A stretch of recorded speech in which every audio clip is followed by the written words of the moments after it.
Yo, what's up guys? It's your boy Looney. Today I want to talk about a real turning point in my investing journey. And that's the moment my portfolio crossed $10,000 and how everything changed after that. Not just the size of the account, but how I thought about risk, strategy, and consistency. But real quick, shout out to the Discord community.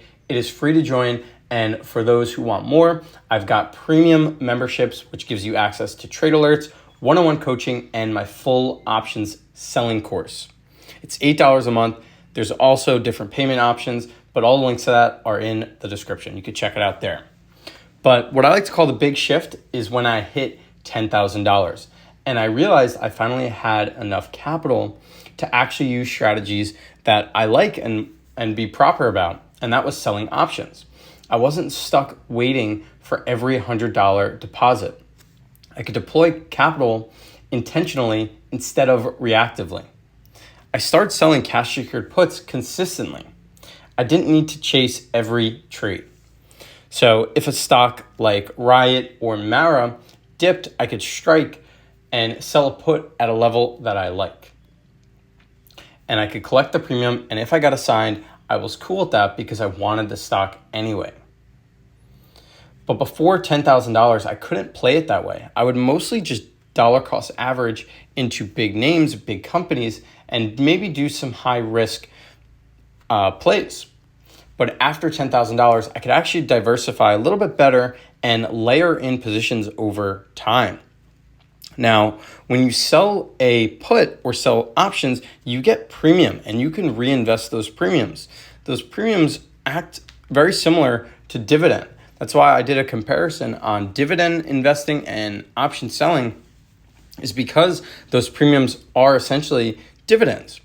And when you acquire enough premium, you could actually reinvest those and start doing more selling options. And that's what I did with Riot. I was collecting a ton of premium, and therefore I was able to sell more puts. And now I have 800 shares, all from selling options. My average cost is 9.26 too. So option selling can compound. And that's why hitting $10,000, it is very beneficial with the compounding effect. It's because I could reinvest those premiums because I could do more trades. But what did I learn once I crossed that $10,000? And I sort of just touched it there. But number one is options only work if you have the capital to manage them. Once I had enough cash, I could sell puts and still keep cash aside for other plays.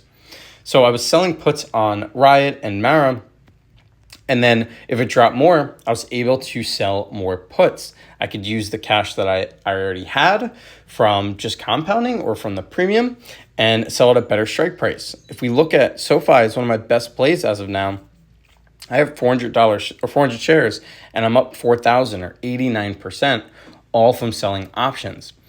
And not only am I up 4,000, but I'm also selling options, and therefore the premium actually helps with it. If we scroll down here, my total return on options is up 389 as of now. Well, and I did have to roll these, so we got to take those into account. These are in the money, and I probably will have to roll them again. But you could see how quickly you can have money make money, and that's why reinvesting your profits is very important. Number two is DCA becomes even more powerful with breathing room. So now I wasn't forced to buy at a worse time, and I could just let the market come to me. So for example, I do dollar cost average into crypto and Bitcoin and Ethereum, and when they dip, I do buy, and when they run, I don't FOMO in. I take profits or just chill. So although these don't really earn a sort of reoccurring or have a compounding effect, if I do see profit, I'll take it.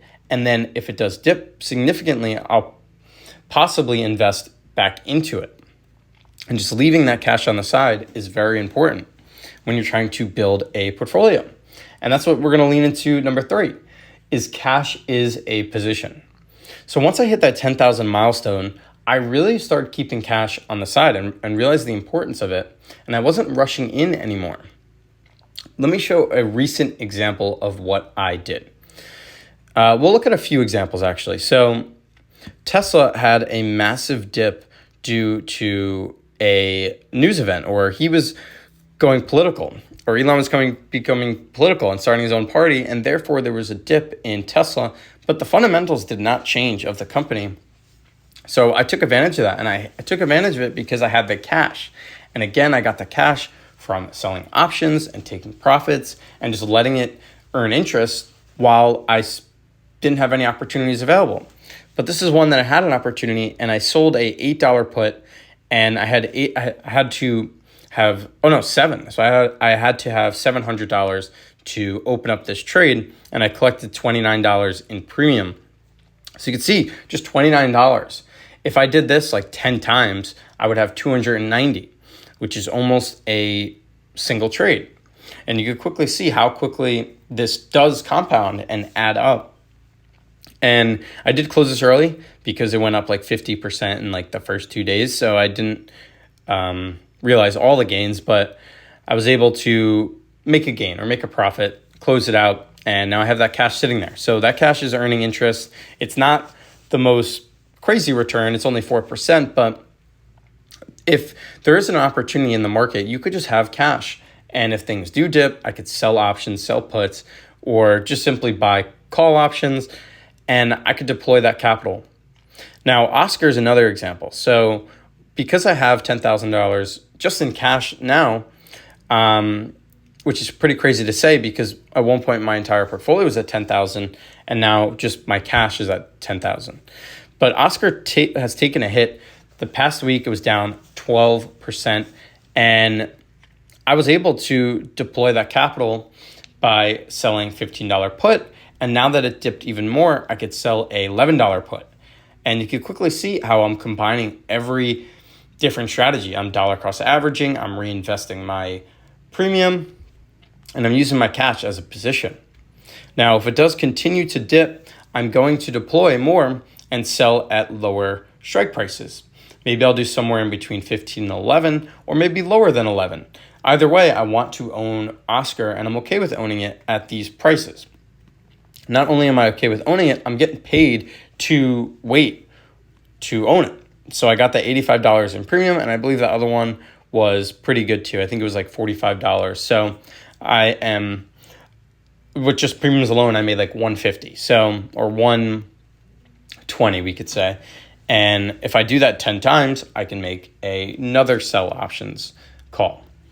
Now, what are my final thoughts? Because crossing $10,000 wasn't just a number. It did truly give me confidence in what I'm doing, and just told myself that I should continue to do this. It also gave me flexibility and, most importantly, control. I could finally use real strategies instead of just trying to time the market or ride hype. That's very important when beginners start, is they have low capital and they're trying to double it as quickly as possible. And they start doing strategies that aren't really safe or that really shouldn't be done. They're just trying to rush things. And because I have this cash and just bigger portfolio, I'm able to be more patient and actually have full control. If you're near $10,000 or just starting, just know the way you invest will evolve. Let it learn, adjust, and most importantly, stay patient. Drop a like if you're building with strategy. Join the Discord if you want to see these trades in real time. Catch you in the next one. Peace.